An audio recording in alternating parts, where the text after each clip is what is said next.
his game? I mean, do you see him as a good fit for the system and everything? Again, I mean, obviously, Coach Jones and the guys evaluated him and saw that he's a fit for what we do, and I think he's a good player. We'll see what he can do when he gets here. When it comes to this summer, just how crucial is it that these guys kind of stay in the playbook or stay watching film? Just how crucial is it they don't just kind of move away from football? I told the guys yesterday, I said, everybody in the country gets 15 practices. Everybody. Every school that we play against, every school that we don't play against, big, small, little, it's what you do with those 15 practices. And then the second part of it is what you do with the other, 330 some odd days. So that's what's going to make us become a good football team. It's not the 15 practices where I'm here yelling, Coach Jones is screaming, Jake is screaming. It's what they want to do, or what Rajon Neal makes them do extra.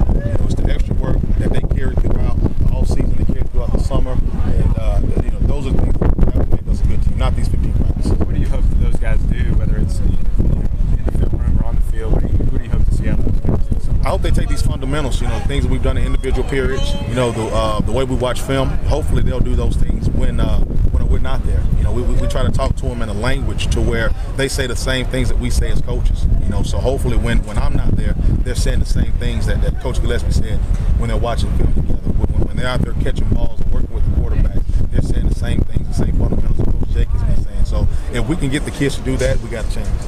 How much improvement has Rajon Neal made from the first day of practice to now? You know what? He's made some. There's no doubt. He's had to obviously learn the offense. I think the first 4 or 5 practices he was still trying to understand it, and now he's been able to put some speed to it because he does understand what's going on now. So definitely got better. But he and I have talked every day. He understands that he has a lot of things to get better as far as being a consistent football player. We need for him to take major strides in being a leader, a vocal. But first and foremost, before he's a vocal leader, his actions have to speak, and I think he understands that through just the talks we've had off the field. So he's definitely got better, but he's got a long way to go. He said he's tired of hearing people say that he's a soft running back. Do you see him being more hard-nosed? He's shown flashes, but it's just not consistent. It's who you are. It's every day when I wake up and look in the mirror, I'm not surprised at what I see, because I'm consistently Robert Gillespie. And that's what he has to be. He has to be consistent every day. When he can look in the mirror, he recognizes who he is as a football player. When we look at that film every day, we have to recognize who that is. And that's the way I've talked to him about it, and I think he's starting to understand that. So, it's not a deal where we constantly challenge him and call him out, but I think it has a lot to do with himself. He has a lot to prove to himself. Have you seen him pick up on his leadership and his performance with Marlon Lane? He has. Obviously, he's taken more reps. He's done a really good job of staying healthy, taking care of his body.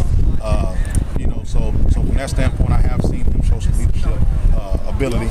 Would like him to show more because we do have a young group. We have a bunch of guys that hadn't played before, but he's definitely taking strides to become more visual leader. If you touch on the improvement that Alden Hill has made, he's probably made the biggest strides. He was a long way from being a football player. He was a guy that was thrown on the scout team and just read a card and didn't understand what was going on. So this spring he's definitely had a chance to understand football. And I told him, everything you thought you knew, throw it away. You don't know it, let's build it from the ground up. And he's done a good job accepting that. It's our job to tear you down and build you back up. And the building process has been fun with him. So he just has to continue to go this offseason, do the things he's been doing, and he'll give himself a chance to